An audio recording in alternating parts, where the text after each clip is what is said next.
Alrighty, guys.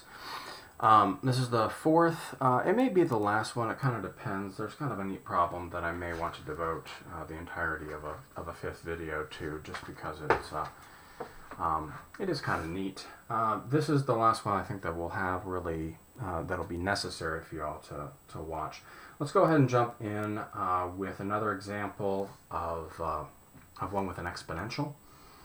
So if we have e to the xy is equal to sine y squared, okay, and I want dy dx, I want y prime, okay.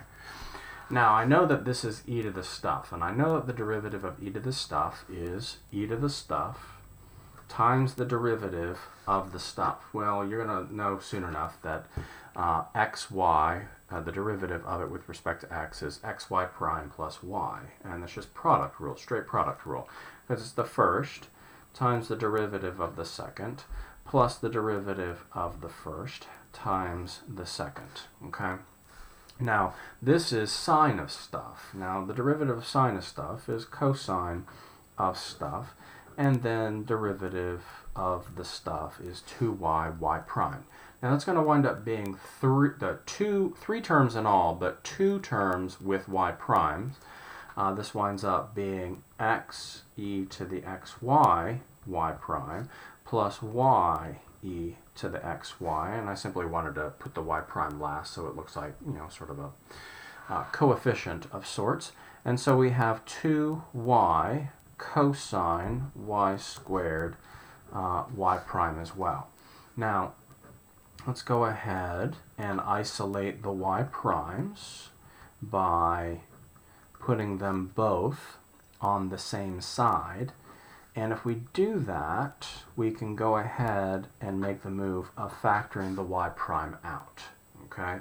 So basically this term right here came over to this side by subtraction, and then I factored a y prime out of both of those terms. So y e to the xy, 2y cosine y squared minus x e to the xy is equal to y prime. And there you go. That is the derivative. Okay, let's go ahead and do a tangent line problem. This next tangent line problem is, I mean, the equation is it's a little bit gross, but you know, if we understand the gross ones, then the easier ones that pop up on the test will be no problem for us. Okay. Now I want the equation of the tangent line at 1, 0 for that. So that's x squared plus sine y is equal to xy squared plus 1. Now the derivative of that first one with respect to x is rather easy. It's 2x. This one should be relatively easy. It's cosine y times y prime, and I sort of put the y prime over a little bit so you don't think it's part of the angle measurement expression. The hardest thing in this one is just the product rule right here, but that's a really easy product rule even implicitly.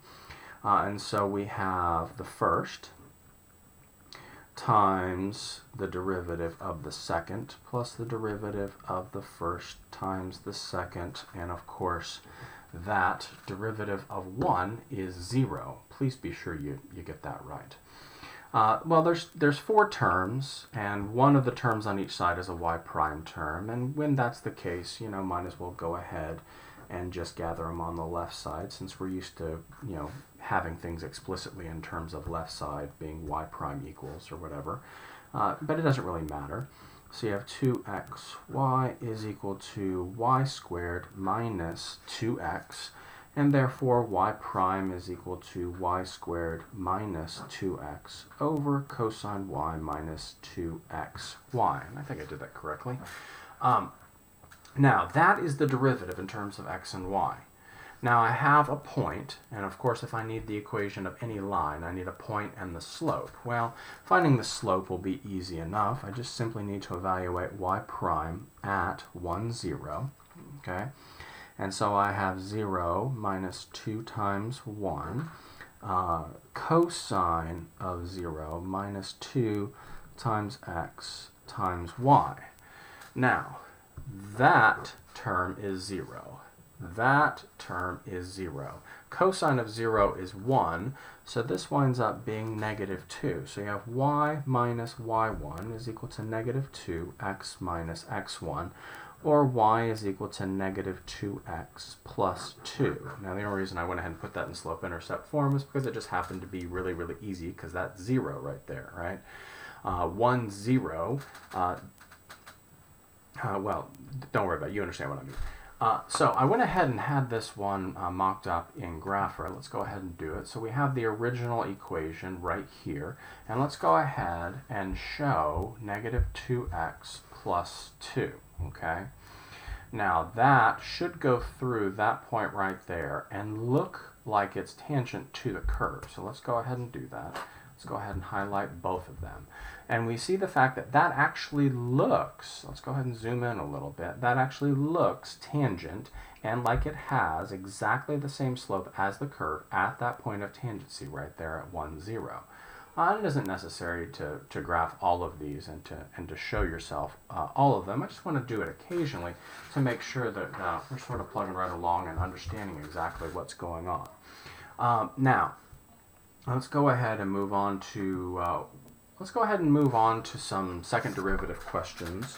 And if we need to, we can kind of, if we have time in the rest of this video, we can come back to maybe one more example with an exponential.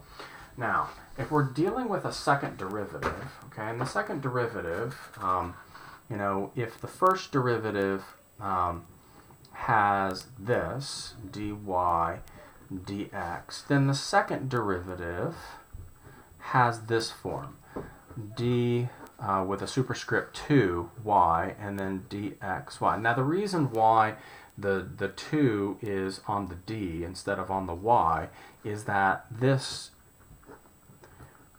is standard for, this is basically, remember this is an operation that you're doing to y, and therefore that designates the fact that it's the second derivative. So when y is sort of plopped up in the numerator, we keep the superscript 2 with the d, okay? So if we're given, and if we're going to do a second derivative problem, let's start off easy. Let's go back to a circle with its center at the origin. And it's, you know, this one winds up being very, very easy. We know we have 2x plus 2y, y prime is equal to 0. Equal to 0, very, very important. And therefore y prime is equal to negative x over y.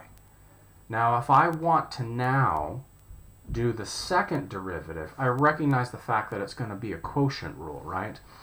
Because the second derivative is simply the first derivative of the first derivative. So we can go y double prime, and we have the bottom times the derivative of the top minus the top times the derivative of the bottom, all of that over the bottom squared.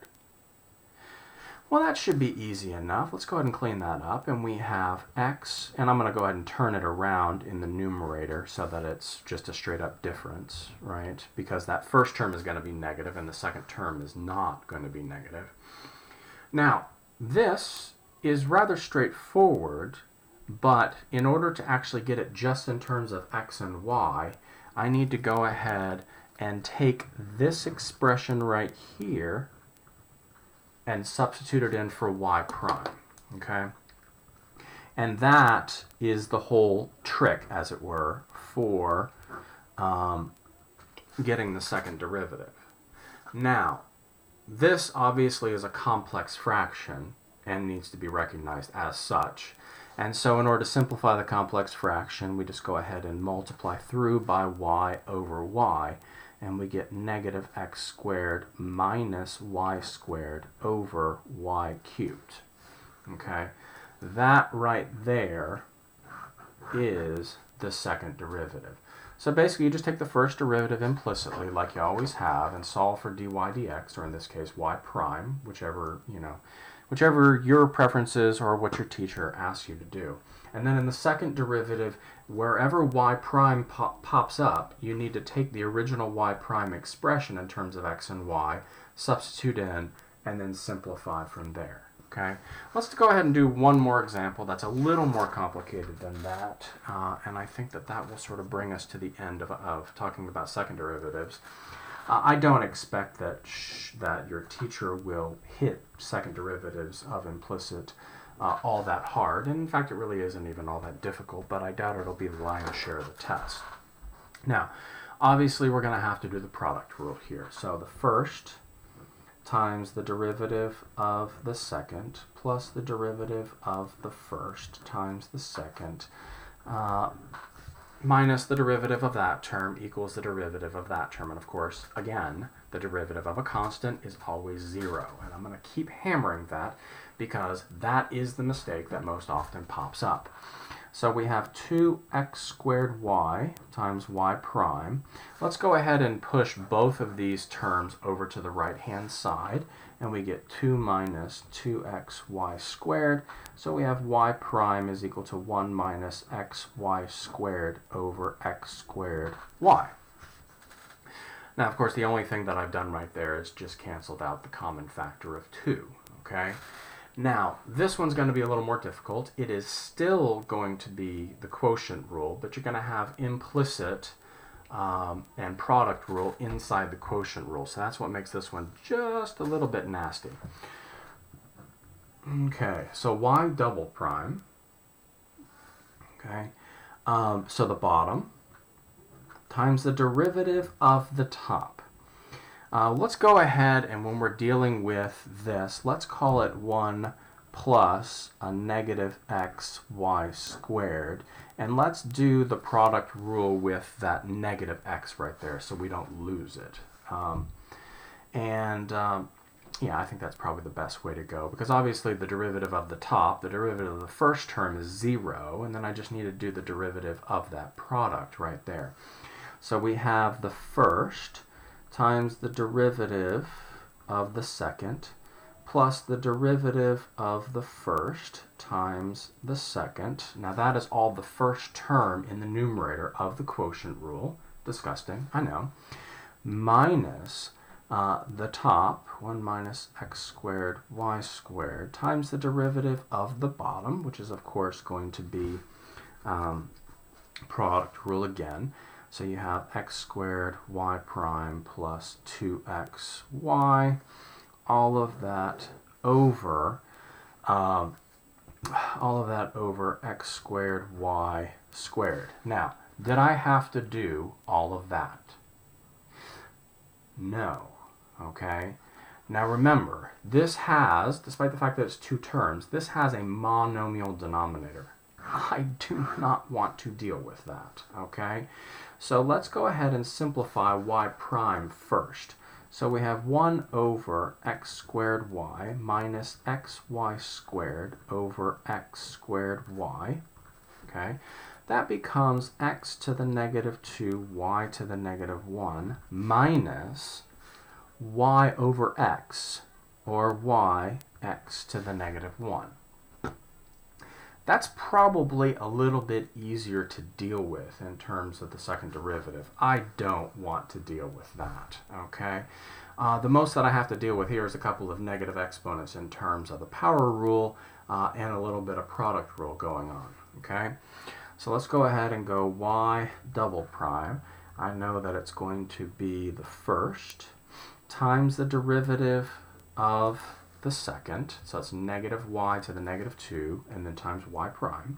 Negative y to the negative 2 times y prime, okay, plus the derivative of that first one, x to the negative 2, so negative 2x to the negative 3, y to the negative 1, minus, and let's go ahead and do the first times the derivative of the second, plus the derivative of the first times the second. Now, that's not a whole lot better than this, but it's a little bit better, okay? And so we wind up with y prime, negative y prime over x squared y squared, minus 2 over yx cubed, plus y over x squared, minus y prime over x. Okay? Now, unless she tells you to do something very, very specific, I would just go ahead and take the y prime and plug it in right to here, okay? And then simplify the two terms that wind up being a complex fraction, rather than trying in vain, I think, to really deal with a complex fraction as a single rational expression. This is just really, really nasty. This is kind of nasty, but now that it's broken apart into its constituent parts, it winds up being much more manageable. You don't even have to deal with simplifying those two terms right there. And so what we want to do is take the original y prime, plug it in here, and simplify accordingly, okay? Now, in the next one, I think I am going to go ahead and do that really long problem that involves, it's basically one curve that involves several different tangent lines. And I think it's going to be instructive. So look forward to that in the 5th video.